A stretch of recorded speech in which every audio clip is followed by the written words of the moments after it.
welcome to Study Forum. Today I'll explain you a play, very famous play, A Doll's House by Henrik Ibsen. Henrik Ibsen was born on 20th March 1828 and died on 23rd May 1906. He was a Norwegian playwright and theatre director. As one of the founder of the modernism in the theatre, Ibsen is often referred to as the father of realism and one of the most influential playwright of his time.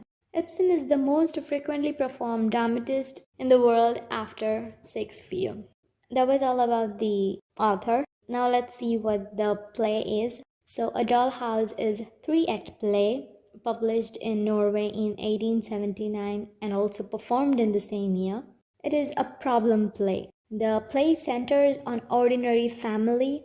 It represents the real problems of the society to the audience and to the readers. The problem Ibsen has presented in the drama is the position of women in relation to her husband and her home.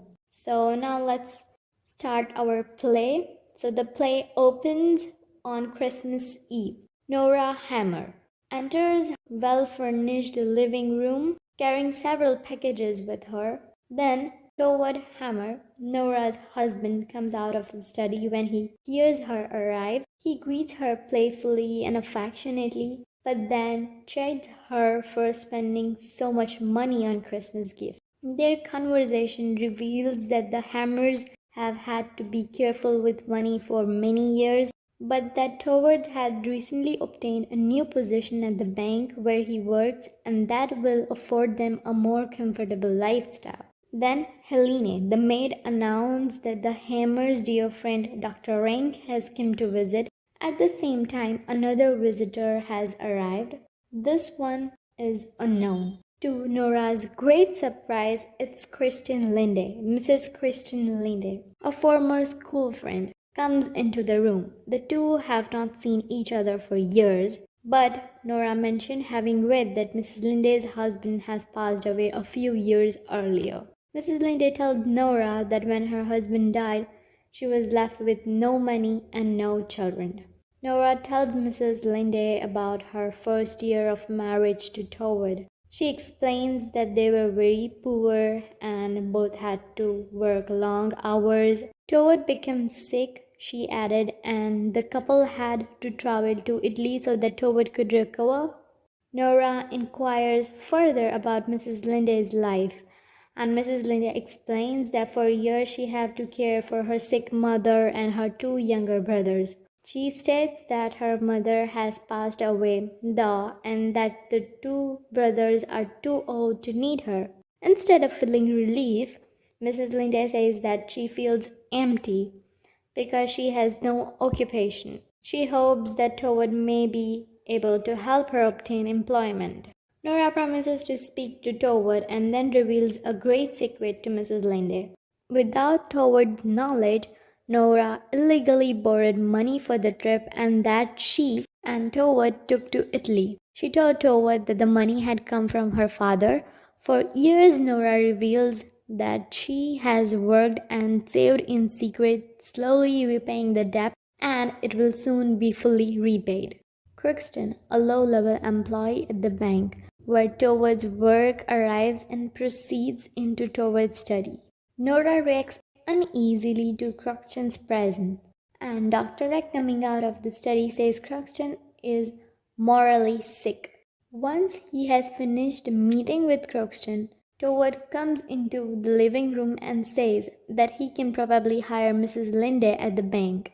Dr. Rank, Toward, and Mrs. Linde then departs, leaving Nora by herself. Nora's children return with their nanny, Annie Maria, and Nora plays with them until she notices Crookston's presence in the room. The two converse, and Crookston is revealed to be the source of Nora's secret loan. Crookston states that Toward wants to fire him from his position at the bank and alludes to his own poor reputation. He asks Nora to use her influence to ensure that his position remains secure. When she refuses, he points out that he has in his possession a contract that contains Nora's forgery of her father's signature. Croxton blackmailed Nora, threatening to reveal her crime and to bring shame and disgrace to both Nora and her husband.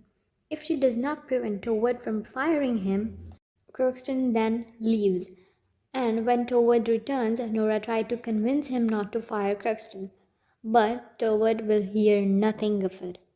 He declares that Croxton an immoral man and said that he feels physically ill in presence of such people. The first act ends here and the second open on the following day, on the Christmas. Alone, Nora paced her living room. Filled with anxiety, Mrs. Linde arrives and helps see Nora's costume for the ball that Nora will be attending at her neighbor's home the following evening. Nora tells Mrs. Linde that Dr. Rank has a mortal illness that he inherited from his father. Nora's suspicious behavior leads Mrs. Linde to guess that Dr. Ring is the source of Nora's loan. Nora denies Mrs. Linde's charges but refuses to reveal the source of her distress. Then later, Towards arrive and Nora again begs him to keep Croxton employed at the bank. But again, Toward refuses. When Nora presses him, he admits that Croxton's moral behavior isn't all that bothers him. He disliked Croxton's overly familiar attitude. Toward and Nora argue until Toward sends the maid to deliver Croxton a letter of dismissal. Then Toward leaves, and Dr. Rank arrives and tells Nora that he knows he is close to death. She attempts to cheer him up and begin to flirt with him.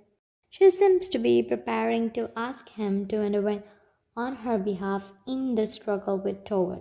Suddenly, Dr. Rank reveals to Nora that he is in love with her. In the light of this revelation, Nora refuses to ask Dr. Rank for anything.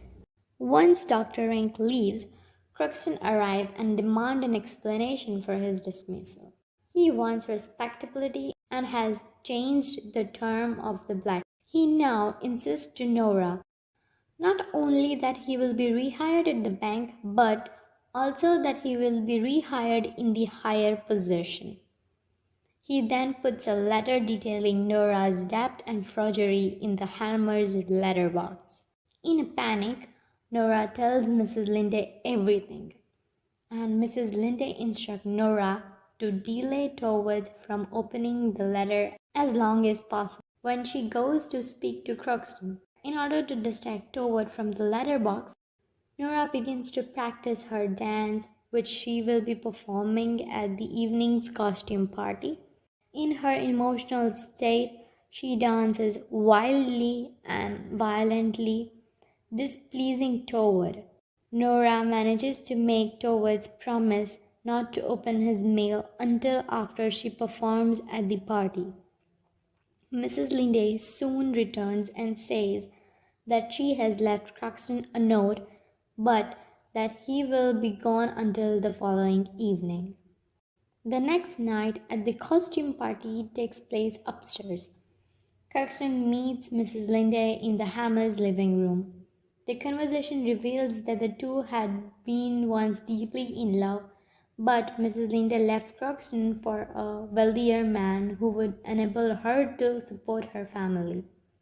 She tells Croxton that now that she is free of her own familial obligation and wishes to be with Croxton and care for his children. Croxton is overjoyed and says that he will demand his letter back before Toward could read it and learn Nora's secret. Mrs. Linde, however, insists he leaves the letter because she believes Toward and Nora will be better off once the truth has been revealed. Soon after Croxton's departure, Nora and Toward enter. Back from the costume ball, after saying goodbye to Mrs. Linde, Toward tells Nora how desirable she looked as she danced. Dr. Rank, who was once at the party and has come to say goodnight, promptly interrupts Toward's advances on Nora. After Dr. Rank leave, Toward finds in his letterbox two of the Dr. Rank's visiting cards, which was a black cross above the name. Nora knows Dr. Rank's card consists his announcement that he will be soon die, and she informs Toward of this fact. She then insists that Toward read Croxton's letter. Toward reads the letter and is outraged. He just goes crazy and mad. He calls Nora a hypocrite and a liar and complains that she is ruined his happiness. He declares that she will not be allowed to raise their children. Helene then brings in a letter. Toward opens it and discovers that Croxton has returned Nora's contract, which contained the forged signature. Overjoyed, Toward attempts to dismiss his past insult, but his hard words have triggered something in Nora. She declares that despite of their 8 years of marriage, they do not understand one another. He had treated her like a doll to be played with and admired. She decided to leave Toward, declaring that she must make sense of herself and everything around her. She walks out, slamming the door behind. So that was all about the play. Hope you understood it well. Thank you.